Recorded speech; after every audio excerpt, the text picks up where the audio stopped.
want to show some appreciation for the other comics tonight because so many of you are good comic friends of mine, so thank you. The other shitty thing is, as the last comic, everyone took all the fucking topics I was going to talk about. So I actually have been thinking about what I'm going to do, and I said, you know what, I'm just going to do what I plan to do. So here's an opera song about a dead dog I scissored at a Chick-fil-A in Arizona.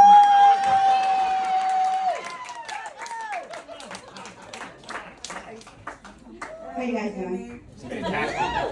This is a table of my friends, and this guy just met tonight. I see you looking at my new tattoo. That is literally a dog of mine that died. I actually had a thing. But instead I'm going to talk about my dead mom. That'll be a little bit easier. Well, yes! People have seen my bit before. You're going to do the dead mom. I'm going to do the dead mom. I'm going to do the dead mom. Anyway, so a little bit about me. I'd like to share a little bit about me. I am a middle-aged white woman.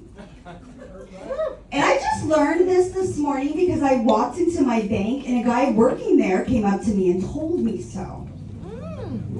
Well, he didn't use those words exactly, to be fair. What he said to me was, "Hi, ma'am, welcome in. Would you like to speak with a manager tonight?"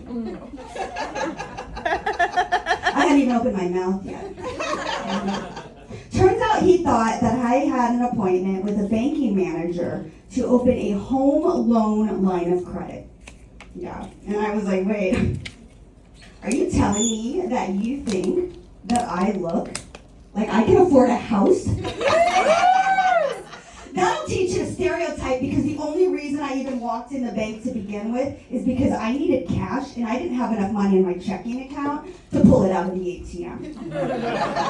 Which brings me to another point. Explain something to me. Why is it we can put a man on the moon, but we can't program the teller machine to give me the $19.67 I have in my checking account?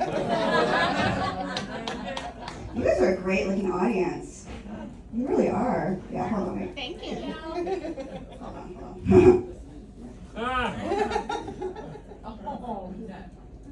Okay, all right. No, you really are great. You really are great. Thank you. What is? Oh, I know what I wanted to tell you. I recently had some fetish photos taken. Yes. Love her. The rest of you Now look. lots more. I think the 11-year-old in the corner is probably like, Rudy. Some of you seem really surprised by that, though. Okay, you know, women over 40 can still take sexy, racy photos. Yeah. Okay. It's just that after a certain age, they call it a mammogram. My fetish photographer got really into it too. She kept having me refer to her as a naughty nurse. The naughty was kind of implied by the way she was S&M'ing my boobs. Yeah. My safe word was, does my insurance cover this? So I don't want to brag, but I am divorced. I've actually been divorced for a little while, but I haven't really gotten back into the dating scene. It's very hard when you've been out of the game for so long to kind of get back into it. But very shortly after my divorce, I did download a dating app just to kind of get an idea of what was out there. And I spent one evening kind of just scrolling through. And after a couple of hours of this, it finally occurred to me that all I needed to do was turn my phone around, place it directly into my toilet bowl, then take it outside and back over it with my car. And I could pretty much get the same results. But when I do talk to guys now, I find myself talking to younger men. And it's not because I find younger men more attractive than older guys. It's just the guys I'm finding that I talk to that are around my age are really just too busy to date anyone seriously. Like they're always working or traveling or doing something with their wives. When I tell people I'm divorced, minus my friends over here in the corner hating him, people usually feel really, really bad for me, and I don't understand that. Like they just say, "Oh, I'm so sorry." I don't say that to you when you tell me you're married. Don't feel bad for me because I'm divorced, okay? I want you to feel bad for me because I'm a single mom. Yes. It gets worse. I have boys. I have 2 little boys, and I love being a boy mom, I do, but I love it in the same way that I love Botox. Follow me on this, okay? See, I really like the way it looks in photographs, and I like that it makes people think I'm a lot younger than I really am. I just wish it wasn't so expensive and painful. And I really wish I didn't have to do it at all. But if you're not a parent or you don't have boys, raising little boys is almost exactly like raising little girls.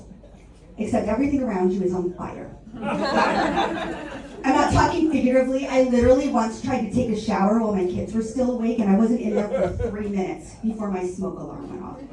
This is a true story. See, my kids thought it would be fun to play camping by turning the stove on full blast and throwing an entire bag of marshmallows on top of it to make s'mores. And I'm not saying only little boys do this kind of shit. I just feel like little girls would have thought to take the marshmallows out of the bag. By the way, if you've ever wondered if it's possible to clean melted plastic off a stove ring, you pretty much have to replace the entire thing. I recently went on a road trip. I just got back a few days ago, and I went to northern Arizona. Yeah. And while I was up there, I visited a place that the locals like to call the Grand Canyon. Oh, some of you have heard of it? Okay. So if you've ever been there, you know that it is a canyon, and it is very large.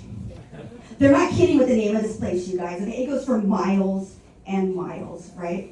Okay, and to really fully appreciate the Grand Canyon, you really need to stay there for a good 5 or 6 minutes. It's a big fucking hole in the ground. Like, you get the point pretty quickly, right?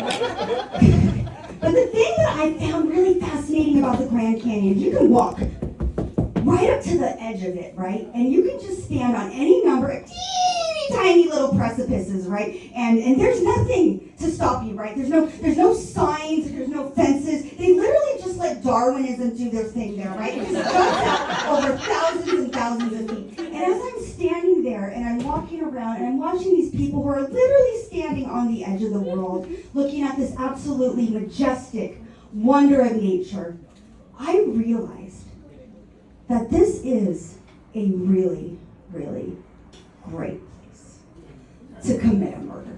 Like, if you want to off someone, just take them to the Grand Canyon and be like, okay, honey, we're going to take a photo of you now. I need you to stand right here on this rock, okay, this sharp rock that's maybe a circumference of, I don't know, fucking 2 feet, right? Just stand right there. Okay, I'm going to take a photo right now. Okay, scooch back just a little bit. Just a spin from, oh, God, no, the love of my life just fell off a cliff. Oh, God, no. Oh, and we just updated our life insurance policies. Oh, I can't believe this is happening to me again. My first husband fell off a waterfall in Yosemite, and now this. Oh, God.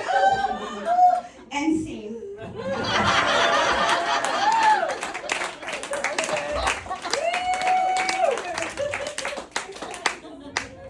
That's actually a new bit that I just wrote today. I had no idea it was going to get that dark. I'm really sorry.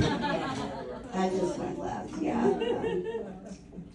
How about we lighten the mood a little bit? Lighten the mood a little bit? All right. I want to talk about religion.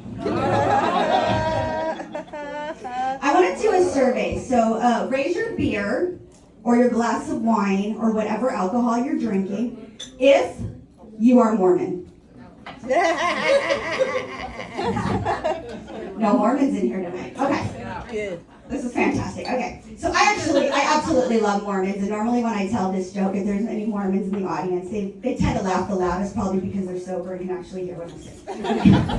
So we have in my neighborhood something that we call the Mormon house. And we call it that for the very reason you would think. It is filled with young Mormon men who are in town on their mission. And they are just the nicest people. They're just always canvassing the neighborhood, pushing their bikes in their little Mormon uniform. And you guys know the Mormon uniform, right? Like the crisp white shirt, skinny tie, name tag, blue slacks. Okay. And they're just always asking all the neighbors if we have anything they can help us with around our houses. Just always smiling and happy, always polite and kind, not at all creepy as fuck. So several weeks ago, they approached my car just as I was unloading my groceries, and they offered to help me carry my bags from my car to my front door. Now, I realize that for them, this is nothing more than an opportunity to try to save my soul from eternal damnation. I get that, right? But at the same time, I ain't trying to make more than one trip from my car to my front door with these bags. You feel me on that? Like, okay. So I took them up with their offer. Now, this part of the story is important. I had just picked up my son from kindergarten, and this is just about the time of day that his Ritalin starts wearing off.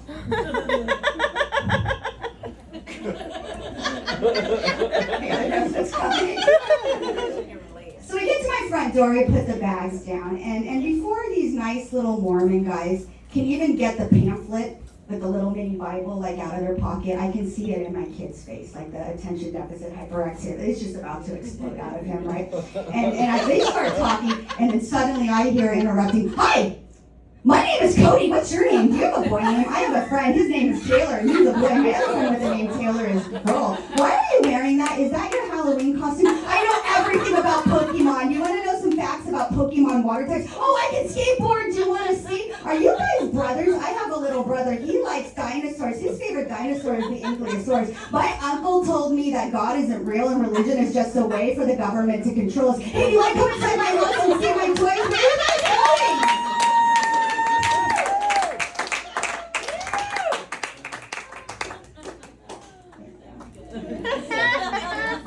I don't think I've ever seen Lance Armstrong pedal away so fast.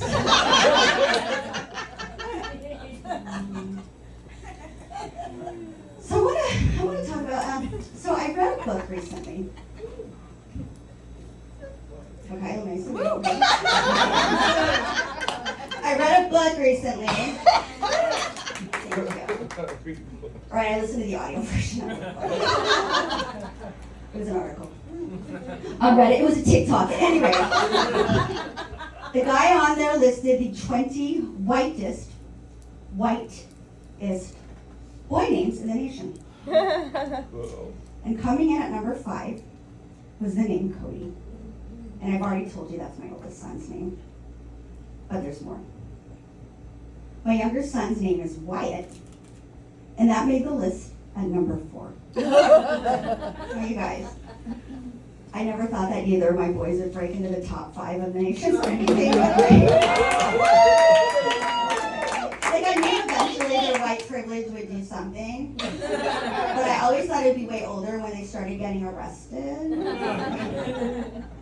To answer the question you were asking, yes. We do live in Santee. I know my life, that's my time. My name is Kim Jones. You can find me on Instagram.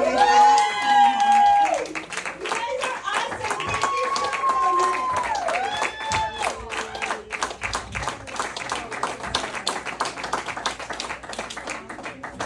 Give it up again for Kim Jones. She's going to